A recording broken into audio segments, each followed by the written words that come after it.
Hello guys, welcome to all of you. आज के इस वीडियो में मैं आपको बताऊंगा कि भारत में जनाधिक्य की समस्या की विवेचना करें, यानी कि explain the problem of over population in India. ठीक है, तो चलिए हम लोग स्टार्ट करते हैं। तो सबसे पहले क्या है कि पूछ रहा है कि भारत में जनाधिक्य है कि नहीं। तो इसको जानने से पहले हम लोग को ये पता करना है कि जनाधिक्य होता क्या है। तो जनाधिक्य का मतलब होता है कि ओवर पॉपुलेशन, मतलब कि जन का अधिक होना। जन का अधिक होना मतलब ओवर पॉपुलेशन, यानी कि किसी जगह पे जनसंख्या का अधिक होना ही क्या कहलाएगा, जनाधिक्य कहलाएगा। अब बात आता है कि भारत में जनाधिक्य है या नहीं। क्या है कि भारत में जो है वो जनाधिक्य है या नहीं। तो इसको बताने के लिए जो है हम लोगों को सबसे पहले ये जानना पड़ेगा कि आखिर जनाधिक्य होता क्या है। और जनाधिक्य को यानी कि जन का अधिक होना यानी कि जनसंख्या का अधिक होना, ये दो सिद्धांत से रिलेटेड है। ठीक है, दो सिद्धांत पे निर्भर करता है। पहला निर्भर करता है माल्थसवादी सिद्धांत और दूसरा निर्भर करता है अनुकूल जनसंख्या सिद्धांत। ठीक है, पहला क्या है, माल्थसवादी सिद्धांत, दूसरा है अनुकूल जनसंख्यावादी सिद्धांत। तो सबसे पहले अगर हम बात करें माल्थसवादी सिद्धांत में, तो माल्थसवादी सिद्धांत क्या कहता है कि किसी देश में उत्पन्न खाद्य सामग्री, यानी कि जो किसी देश में जो भी खाद्य सामग्री यानी कि जो खाना का जो प्रोडक्शन होता है, तो जितनी संख्या है, जो लोगों की संख्या है उतना का अगर भरण पोषण हो जाता है, खाना पीने के मामले में अगर जितना प्रोडक्शन होता है और उस प्रोडक्शन से जितनी जनसंख्या है उनका भरण पोषण हो जाता है। ठीक है, तो उसको हम लोग क्या कहेंगे कि जनाधिक्य नहीं है, क्योंकि जितना खाना है उतना में मतलब लोगों का गुजारा हो जाता है। साथ में क्या है कि वास्तविक जनसंख्या उससे अधिक हो जाती है, तो ऐसी स्थिति को जनाधिक्य कहते हैं। मतलब ये कि मान लेते हैं कि कोई जगह है जहाँ पे चावल का प्रोडक्शन जो है वो 100 आदमी का होता है, और वहाँ पे लोगों की संख्या कितना है, 200 आदमी है। तो उस जितना प्रोडक्शन होता है उससे तो अधिक है वहाँ पे लोगों की संख्या, तो उस जगह को जनाधिक्य कहेंगे। तो माल्थसवादी सिद्धांत हमेशा जो है एक तरह से निराशावादी कहता है। कहने का मतलब क्या है कि वो फैक्ट पे ना बात करके वो हमेशा गरीबी पे, हमेशा जो है वो यही सब पे बात करता है, लेकिन उसका भी कुछ कुछ कारण है। अब सबसे पहले हम लोग माल्थसवादी सिद्धांत के बारे में क्या बोले कि किसी देश में उत्पन्न खाद्य सामग्री से जितनी जनसंख्या का भरण पोषण होना संभव है, यदि वास्तविक जनसंख्या उससे अधिक हो जाती है, तो ऐसी स्थिति को क्या कहते हैं, जनाधिक्य कहते हैं। ठीक है, तो इसका क्या अर्थ हुआ, इसका अर्थ यही हुआ कि यदि किसी देश में खाद्य सामग्री उस देश की आवश्यकता से कम है, तो उस देश को क्या कहेंगे, जनाधिक्य कहेंगे। यानी कि आदमी ज़्यादा है और प्रोडक्शन कम है खाना का, तो उसको हम लोग क्या कहेंगे, जनाधिक्य कहेंगे। अब दूसरा हम लोग बात करने जा रहे हैं अनुकूलतम जनसंख्यावादी सिद्धांत के बारे में। ठीक है, अब अनुकूलतम नाम से ही पता चल रहा है, अनुकूल यानी कि बैलेंस बना के चलेगा। मतलब कि जो अनुकूलतम जनसंख्यावादी हैं उनके अनुसार क्या है कि जनाधिक्य को केवल खाद्य सामग्री के उत्पादन से ही नहीं आंकना चाहिए, बल्कि देश के समस्त साधनों के विदोहन से आंकना चाहिए। मतलब कि ये कि उन विद्वानों का ये कहना है कि यदि किसी देश की जनसंख्या इतनी है कि देश के साधनों का अधिकतम विदोहन कर सकती है, जिससे राष्ट्रीय उत्पादन व प्रति व्यक्ति आय का मात्रा अधिकतम हो जाए, तो ऐसी जनसंख्या को अनुकूलतम जनसंख्या कहेंगे। कहने का मतलब ये है कि अनुकूलतम जो जनसंख्यावादी सिद्धांत है इसके अनुसार से ये है कि जैसे मान लेते हैं कहीं पे जगह जो है, एरिया जो है 100 मीटर स्क्वायर का एरिया है, वहाँ पे जो है 20 मीटर स्क्वायर एरिया में जो हम लोग खेती कर रहे हैं और उससे जो प्रोडक्शन हो रहा है वो लोगों में, वहाँ के लोगों को खाना पहुँचा रहे हैं। ठीक है, अब कहने का मतलब ये है कि अगर हम जितना ज़्यादा जगह जगह है वहाँ पे उतना अच्छे से हम अगर उसको यूटिलाइज करें, वहाँ पे कृषि या कुछ और सारा जगह और अच्छे से इस्तेमाल करें वहाँ का ज़मीन को, ताकि खेती जो है अच्छा हो, प्रोडक्शन अच्छा हो, तो उससे क्या होगा, उससे भी जो है लोगों को खाना वगैरह का कमी नहीं होगा। यानी कि एक तरह से हम कह सकते हैं कि लोग वो ज़्यादा नहीं है, ज़्यादा क्या है कि वो लोग जो है उतना अच्छे से कृषि कर नहीं रहे हैं, जिसके कारण उनको खाना का मतलब कि प्रोडक्शन नहीं हो पा रहा है। ठीक है, तो ये था अनुकूलतम जनसंख्यावादी सिद्धांत का कहना। अब बात आता है कि भारत में जो है वो जनाधिक्य है या नहीं। बात क्या है कि भारत में जनाधिक्य है या नहीं। ठीक है, तो इस प्रश्न को हम लोग दो दृष्टिकोण से देख सकते हैं। पहला दृष्टि के अनुसार से क्या है कि भारत में जनसंख्यावादी मतलब सॉरी पहला दृष्टिकोण से क्या है कि भारत में जनाधिक्य है, मतलब पॉपुलेशन है, और ये माल्थसवादी विचार का कहना है, ठीक है। और दूसरा दृष्टिकोण यानी कि अनुकूलतम सिद्धांतवादी मतलब नज़रिए से देखें तो भारत में जनाधिक्य नहीं है। और कैसे है वो तो हम बता चुके हैं। माल्थसवादी कहता है कि वो लोग ज़्यादा है, प्रोडक्शन कम है, लोगों को खाना पीना अच्छे से नहीं मिल रहा है, वहाँ के लोग अच्छे से रह नहीं पा रहे हैं। और दूसरा जिसको हम लोग निराशावादी दृष्टिकोण भी कह सकते हैं, मतलब लोग निराश हैं, उदास हैं।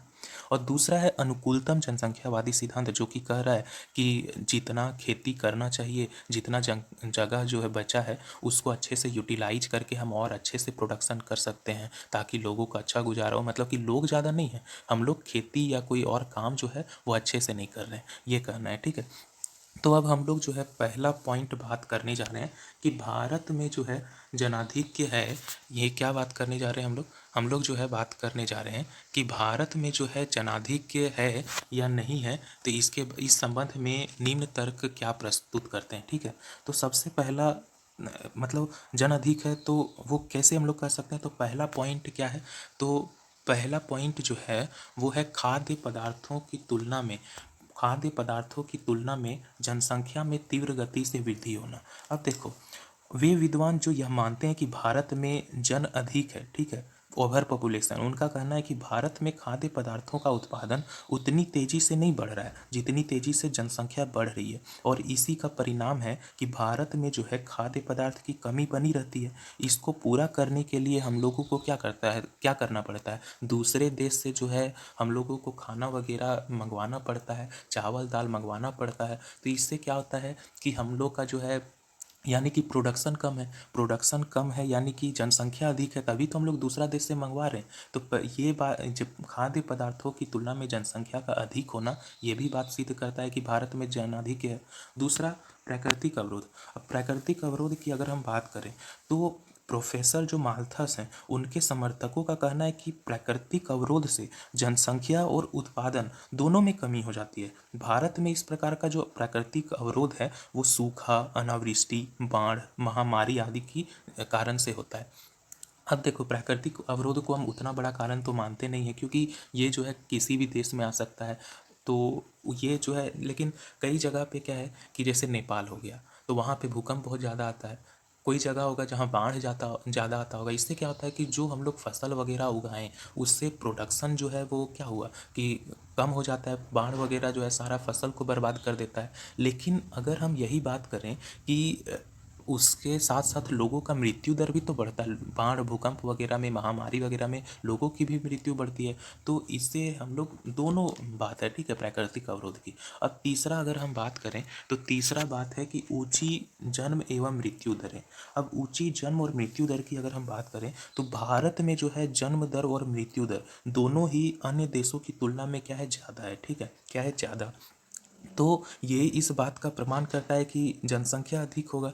क्योंकि क्या होगा कि अगर जनसंख्या जन्म दर जो है ज़्यादा रहेगा तो उससे क्या होगा कि जन्म दर ज़्यादा है तो उससे क्या होगा कि एक तो रोज़गार वगैरह नहीं मिलेगा। और अगर हम बात करेंगे कि मृत्यु दर ज़्यादा है तो मृत्यु दर ज़्यादा है, इसका कहने का मतलब क्या है, वो खान मतलब अपना, मान लो खाना जितना खाना था, जितना यूटिलाइज करना था उस देश का वो तो कर लिया, लेकिन मरने के बाद वो अपना जितना दे सकता था देश को, अपने इकोनॉमी का हिस्सा, वो तो नहीं दे पाया। तो इस ये भी प्रभावित करता है। तो ये भी सिद्ध करता है कि भारत में जनाधिक्य है। चौथा पॉइंट आता है कि भूमि पर जनसंख्या का बढ़ता हुआ भार।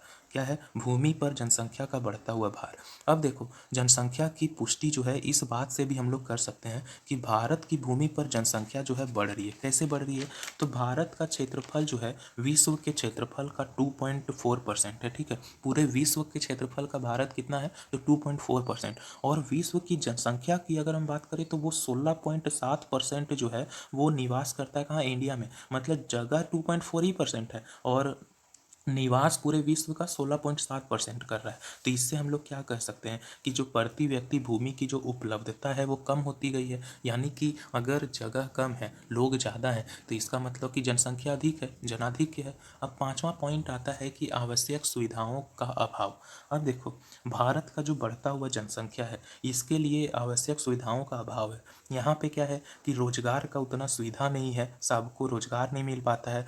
मतलब कि एक एक रोजगार के सीट के लिए जो है हज़ारों लाखों लोग जो है वो उसके लिए अप्लाई करते हैं। बेरोज़गारी यहाँ पे बढ़ा हुआ है, शिक्षण संस्थान का अभाव है, लोगों में स्किल या टैलेंट की बहुत सारे लोगों में कमी है, या टैलेंट है भी तो उनको जो है अच्छा प्लेटफॉर्म नहीं मिल रहा है जहाँ पे वो अपना टैलेंट को दिखा सकते हैं। तो इससे भी हम लोग को सिद्ध होता है कि यहाँ पे रोज़गार का भी कमी है, साथ में जनसंख्या का भी कमी है, सॉरी जनसंख्या अधिक है। क्योंकि अगर रोज़गार का कमी है इसका मतलब जनसंख्या लोग हैं, एक ही सीट के लिए ज़्यादा लोग फाइट कर रहे हैं, तो ये भी सिद्ध करता है कि भारत में जनाधिक्य है। अब पाँचवा आता है निम्न जीवन स्तर।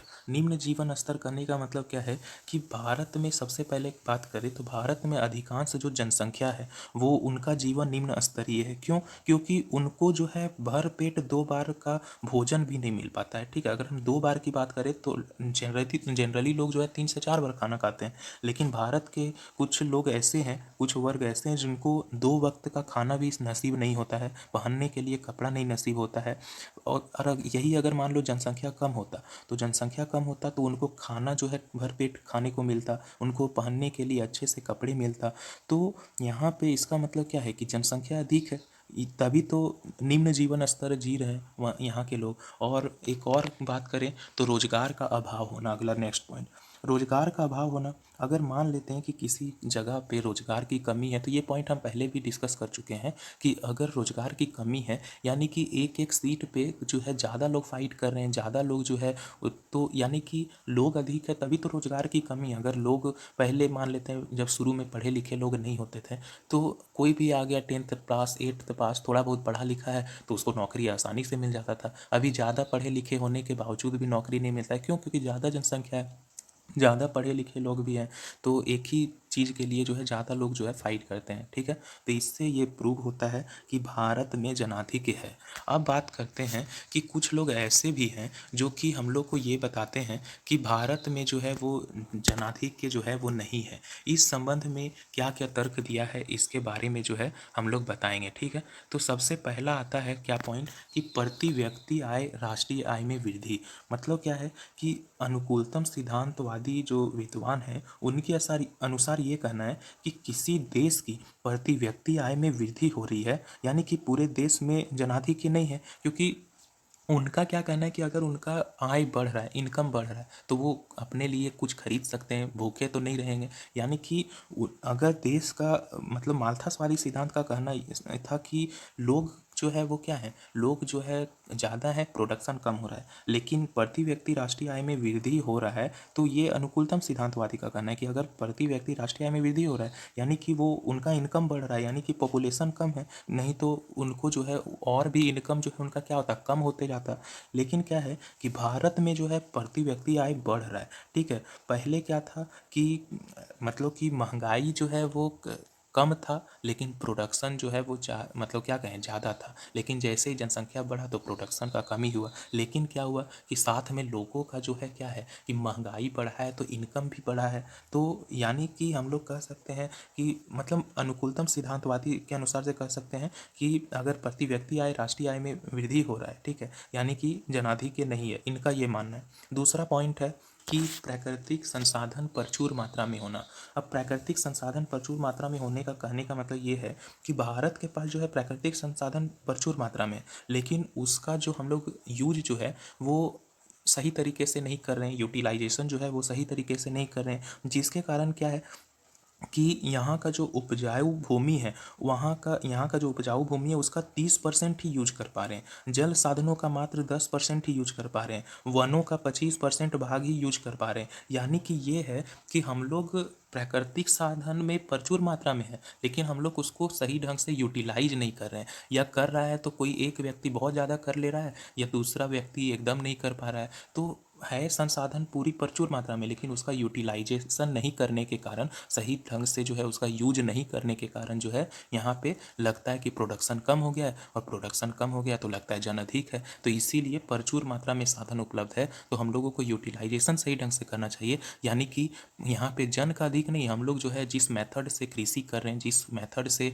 हम लोग जो है उद्योग वगैरह का मतलब डेवलपमेंट वगैरह कर रहे हैं, तो वो उसमें कहीं ना कहीं कमी है, जिसके कारण हमें जन अधिक लगता है। तो ये भी प्रूव करता है कि जन अधिक नहीं है। ठीक है, तीसरा हम लोग बात करें तो वो है क्या है, तो जनसंख्या, तीसरा अगर हम बात करें तो वो क्या है, जनसंख्या का घनत्व का कम होना। ठीक है, जनसंख्या के घनत्व का कम होना। कहने का मतलब क्या है कि जनसंख्या के घनत्व का कम होने का मतलब ये है कि भारत में अगर हम जनसंख्या की बात करें तो अन्य देशों की तुलना में जो है वो ज़्यादा है। अभी सबसे फर्स्ट नंबर पे भारत का ही जनसंख्या चल रहा है। लेकिन अगर हम भारत की जनसंख्या का घनत्व की बात करें, यानी कि डेंसिटी, पॉपुलेशन डेंसिटी की बात करें, तो वो अन्य देशों की तुलना में काफ़ी कम है। जैसे भारत में क्या है, 2011 की जनगणना के अनुसार जो है 1 वर्ग किलोमीटर में 382 व्यक्ति रहते थे, जबकि बांग्लादेश में 1079 व्यक्ति, जापान में 351, ब्रिटेन में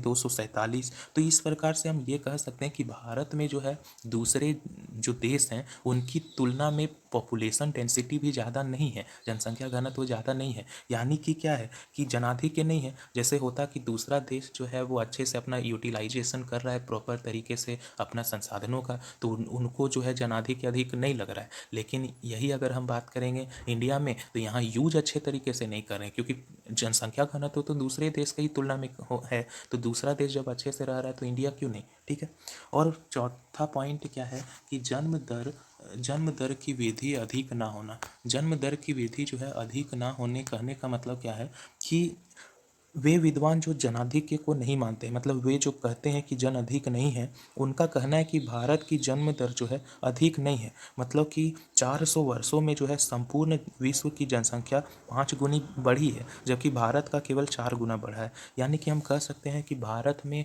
अगर जनसंख्या बढ़ा है तो मृत्यु भी बढ़ा है, अगर जनसंख्या बढ़ा है तो मृत्यु बढ़ा है, तो उससे क्या होगा कि जन्म तो अधिक होगा नहीं। यानी कि जन्म दर की वृद्धि अधिक नहीं है। ठीक है, तो ये भी बात सिद्ध करता है कि जनाधिक्य नहीं है। ठीक है, मतलब जन अधिक नहीं है भारत में। पांचवा पॉइंट है कि अर्थव्यवस्था का पिछड़ापन होना। अब बात ये है, कई बार जो है ये डिपेंड नहीं करता है कि वहाँ का जनसंख्या अधिक है या नहीं, ये डिपेंड करता है कि वहाँ का अर्थव्यवस्था कैसे है। जैसे भारत में अभी भी जो है एक अल्प विकसित देश है भारत जो है, और यह कृषि व्यवसाय को ही प्रधानता मानता है। ठीक है, और कृषि व्यवसाय को प्रधानता मानने के बावजूद भी वो अन्य विकसित देशों की तुलना में काफ़ी पीछे है, क्योंकि उद्योग का उत्पादन जो है पिछड़ा हुआ है। क्या है कि यह बात ये सिद्ध करती है कि भविष्य में कृषि एवं उद्योगों दोनों ही क्षेत्रों में अधिक विकास किया जा सकता है, जिससे क्या होगा कि जन अधिक नहीं लगेगा। यानी कि क्या है कि अर्थव्यवस्था पीछे है भारत का, यानी कि सही ढंग से कृषि नहीं हो रहा है, किसी तरह से मतलब अभी विकास नहीं हुआ है। ज़्यादा विकसित देश है, विकासशील देश है, तो उसको विकसित देश हो जाएगा तो अच्छा अच्छा जब मशीन आ जाएगा तो वो खेती का टेक्निक अगर अच्छा जान जाएंगे, अच्छे बीज आएंगे, तो उनका प्रोडक्शन ज़्यादा होगा फसल वगैरह का। तो इससे क्या होगा कि खाद्य संसाधनों का जो है प्रोडक्शन बढ़ेगा, और अगर खाद्य संसाधनों का प्रोडक्शन बढ़ेगा तो लोग जो है भूखे नहीं सोएंगे, लोगों को जो है खाना पर्याप्त मात्रा में मिलेगा, प्रोडक्शन यहाँ अच्छा होगा, और यहाँ पे जो कपड़े वगैरह का कोई किसी को दिक्कत नहीं होगा।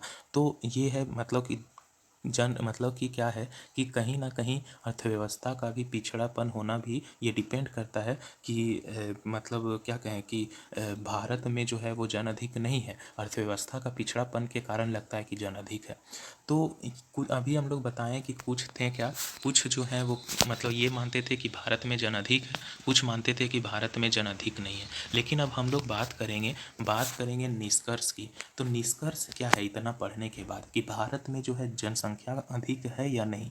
तो देखो, अगर हम बात करें सापेक्षिक रूप से, तो भारत में जो है सापेक्षिक जनाधिक्य, सापेक्षिक जनाधिक्य कहने का मतलब ये है कि हम लोगों को क्या है कि देखो, दुनिया का सबसे ज़्यादा दाल वगैरह का जो प्रोडक्शन है ना, अरहर दाल वगैरह का, वो इंडिया में होता है। लेकिन फिर भी हम लोग को क्या है कि दूसरे देश से दाल मंगवाना पड़ता है। कहने का मतलब क्या है कि प्रोडक्शन सबसे ज़्यादा है, फिर भी हम लोग को मंगवाना पड़ रहा है, यानी कि बहुत ज़्यादा पॉपुलेशन है, इसका डिमांड भी बहुत ज़्यादा है। तो इसी तरह क्या है कि हम लोग जो है खाद्यान्नों यानी कि खाद्य संसाधनों का जो आयात है वो दूसरे देश से करते हैं। फिर क्या है कि अगर मान लेते हैं कि कुछ खेती के लिए जो है किसान जो खेती करते हैं, अगर उनके पास हो सकता है कि ज़मीन ही ना हो, तो इससे भी क्या होता है कि भूमिहीन कृषकों की जनसंख्या में वृद्धि हुआ है। अधिकांश जनसंख्या जो है गरीब है, जनता को पर्याप्त पौष्टिक आहार नहीं मिल रहा है, बेरोजगारी बहुत तेज़ी से बढ़ रहा है। तो ये सब बात जो है वो प्रमाणित करती कहता है कि भारत में जो है सापेक्षिक जनाधिक्य की स्थिति है, मतलब कि थोड़ा ना थोड़ा जनसंख्या तो अधिक ही है, क्योंकि हम लोगों का जनसंख्या अगर अधिक नहीं होता तो हम लोगों को क्या है कि बेरोजगार नहीं होते, हम लोग को रोजगार अच्छे से मिल पाता, हम लोग का प्रति व्यक्ति आय जो है वो दूसरे देशों की तुलना में ज़्यादा होता, कम से कम इतना तो होता ताकि हम लोग जो है अधिकतर वर्ग लोग जो है वो गरीब ना रहते, वो अपना पेट पाल सकते हैं, अपना जो है खाना वगैरह का जुगाड़ कर सकते, 3 टाइम का अपने परिवार का अच्छे से भरण पोषण कर पाते हैं। तो ये सब बात जो है मतलब सिद्ध करता है, प्रमाणित करता है कि भारत में जो है वो जनाधिक्य है। तो ये हम लोग सारा पॉइंट जो है हम लोग बता दिए कि भारत में जनाधिक्य की समस्या क्या है, वो उसके बारे में बता दिए। तो मुझे लगता है कि आप, आई होप कि आपको जो है वीडियो पसंद आया होगा। अगर वीडियो अच्छा लगे तो वीडियो को लाइक करें, चैनल को सब्सक्राइब कर ले और बेल आइकन को दबा ले, ताकि आपको नोटिफिकेशन हमारी वीडियो की मिलते रहे और आपके पास हमारा वीडियो पहुँच सके। तो अगर वीडियो आपको अच्छा लगे तो आप वीडियो को ज़रूर लाइक करें।